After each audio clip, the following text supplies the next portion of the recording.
एक नंबर सवाल है आपका, दो परिमेय संख्याओं के बीच कितनी परिमेय संख्या हो सकती है।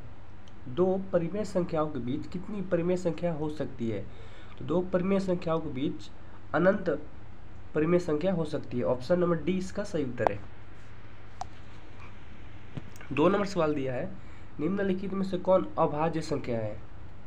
निम्नलिखित में से कौन अभाज्य संख्या है। तो इनमें से जो 11 है वो एक अभाज्य संख्या है। अभाज्य संख्या का मतलब होता है जो खुद से ही भाग लग सकता है, बाकी कोई अंक से भाग नहीं लग सकता। तो 11 जो है वो खुद से ही भाग लगेगा, बाकी कोई अंक से भाग नहीं लगेगा, इसलिए वो अभाज्य संख्या है। ऑप्शन सी इसका सही उत्तर है। 3 नंबर सवाल दिया है, निम्नलिखित में कौन अभाज्य संख्या है। तो इनमें से 23 जो है एक अभाज्य संख्या है। ऑप्शन डी इसका करेक्ट आंसर है। 4 नंबर सवाल दिया है, दो संख्याओं का महत्तम समप्रतक 25 और लघुत्तम समप्रतक 50 है, तो संख्याओं का गुणनफल होगा। तो क्या हो जाएगा, 1250 होगा। ऑप्शन नंबर 20 का सही उत्तर है। और ये आपका बोर्ड में का प्रश्न है, परीक्षा में ऐसा सवाल पूछता है।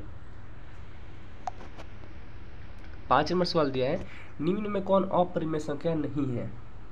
बोर्ड में का प्रश्न है, परिमेय और अपरिमेय संख्या से 2 या 4 सवाल हमेशा एग्जाम में पूछ जाते हैं।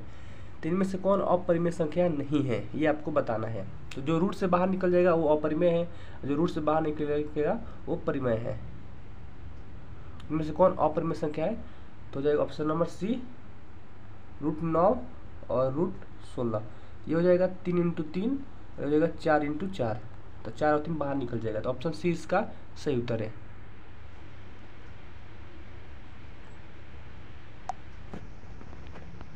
6 नंबर सवाल है, यूक्लिड विभाजन एल्गोरिथम दो धनात्मक पूर्णांकों के निम्न में से किसे परकलित करने का तकनीक है। यूक्लिड विभाजन एल्गोरिथम जो धनात्मक पूर्णांकों के निम्न में से किसे परकलित करने की तकनीक है, तो वह महत्तम समप्रतक। ऑप्शन 20 का सही उत्तर है। 7 नंबर सवाल दिया है, निम्न में से कौन परिमेय संख्या है। निम्न में से कौन परिमेय संख्या है। इनमें से जो 2√2 है बाई √2, ये एक परिमेय संख्या है। ऑप्शन 20 का सही उत्तर है।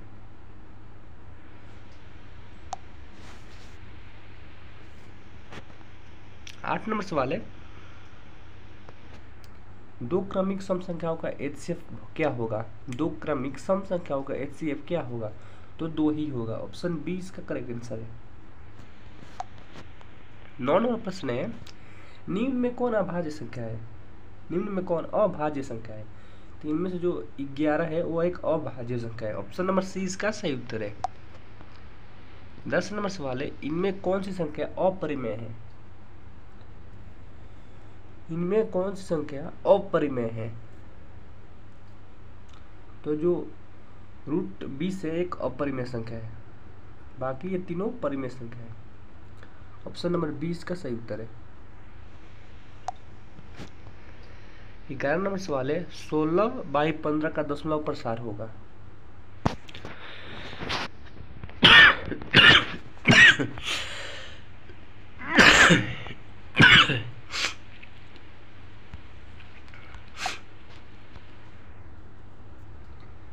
ग्यारह नंबर सवाल है आपका, 6/15 का दशमलव प्रसार होगा। 6/15 का दशमलव प्रसार होगा, तो उसका होगा शांत। ऑप्शन नंबर ए इसका सही उत्तर है। 12 नंबर सवाल है, √2 है एक। √2 क्या है, बार बार एक क्वेश्चन परीक्षा में पूछता है।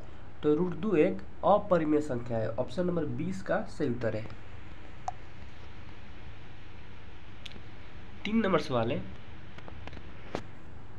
13 नंबर सवाल है, √3 है एक। √3 है एक, तो √3 भी एक अपरिमेय संख्या है। ऑप्शन नंबर सी इसका करेक्ट आंसर है। 14 नंबर सवाल है आपका, निम्नलिखित में से π/2 में क्या है। ऑप्शन दिया है, परिमेय संख्या है, अपरिमेय संख्या है, परिमेय और अपरिमेय दोनों संख्या है, इनमें से कोई नहीं। तो निम्नलिखित में जो π/2 है वह एक अपरिमेय संख्या है। ऑप्शन 20 का करेक्ट आंसर है। 15 नंबर सवाल है, घात 1 वाला बहुपद कहलाता है। 2011 में क्वेश्चन पूछा है फर्स्ट शिफ्टिंग में। घात 1 वाला बहुपद कहलाता है, तो वह रेखिक बहुपद कहलाता है। ये आपको याद रख लेना है, रेखिक बहुपद कहलाता है घात 1 वाला बहुपद। ऑप्शन सी इसका सही उत्तर है। 16 नंबर सवाल है, किस बहुपद का घात होता है? 2022 में ऑल शिफ्ट में पूछा है क्वेश्चन, किस बहुपद का घात होता है? तो पूर्ण संख्या का घात होता है। ऑप्शन नंबर सी इसका करेक्ट आंसर है।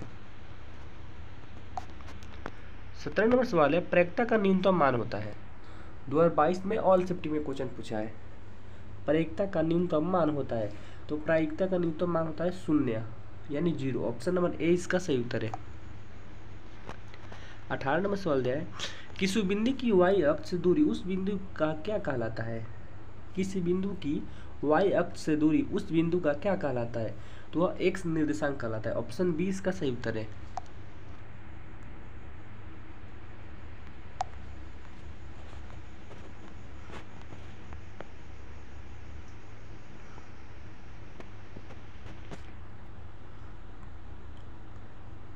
और 19 नंबर सवाल है आपका, बिंदु -12 कमा -18 का भुज है, भुज का मान पूछ रहा है, इसमें से क्या है? ऑप्शन दिया है -12, -18, 6, -30।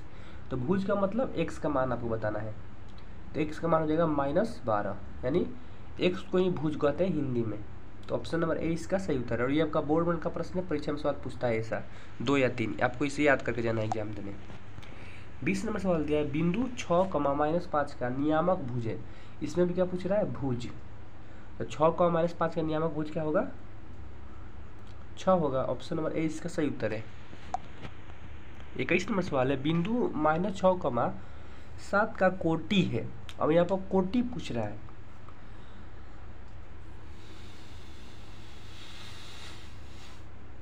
तो -6, 7 का कोटि होगा 7। ऑप्शन नंबर 20 का सही उत्तर है। कोटि यानी y का मान, हिंदी में y को कोटि बोलते हैं। 22 नंबर सवाल है आपका, 1,3, 0, 3, 1, 3 का बहुलक होगा। बहुलक का मतलब बार बार कौन सा अंक आ रहा है, और बहुलक से भी 5 या 6 सवाल एग्जाम में हमेशा पूछे जाते हैं। तो इनमें से जो बार बार अंक कौन सा आ रहा है? तो 3 आ रहा है, 3 बार आया है। तो इनमें से बहुलक होगा ऑप्शन नंबर डी, 3। 23 नंबर सवाल है, संचयी ब्रह्मवार्ता वक्र कहलाती है। संचयी ब्रह्मवार्ता वक्र कहलाती है तो वह तोरण कहलाती है। ये आपको याद रखना है, बोर्ड में का प्रश्न है, परीक्षा में पूछ सकता है। संचयी ब्रह्मवार्ता वक्र कहलाती है तोरण। ऑप्शन ए इसका सही उत्तर है। 24 नंबर सवाल है, 9, 10, 11, 9, 10, 11, 11, 5, 6, 7, 11, 9 का बहुलक है। यानी इनमें से कौन सा जो अंक है जो बार बार आया है? अब देख लीजिए, 11 है 1 बार, 2 बार, 3 बार, 4 बार 11 है। तो ऑप्शन नंबर सी इसका सही उत्तर 11। 25 नंबर सवाल है, 2, 6, 4, 5, 0, 2, 1, 3, 2 का बहुलक है। तो इसमें देख लीजिए कौन सा अंक बार बार आया। तो 2 जो है तो 3 बार आया है। तो हो जाएगा ऑप्शन नंबर ए इसका सही उत्तर, 2 बहुलक होगा। अगर आप चैनल पे पहली बार चैनल को सब्सक्राइब कर ले, वीडियो को लाइक करें और शेयर करें ताकि दूसरे विद्यार्थियों को भी हेल्प हो सके। मिलते हैं एक और वीडियो के साथ, तब तक के लिए जय हिंद, वंदे मातरम।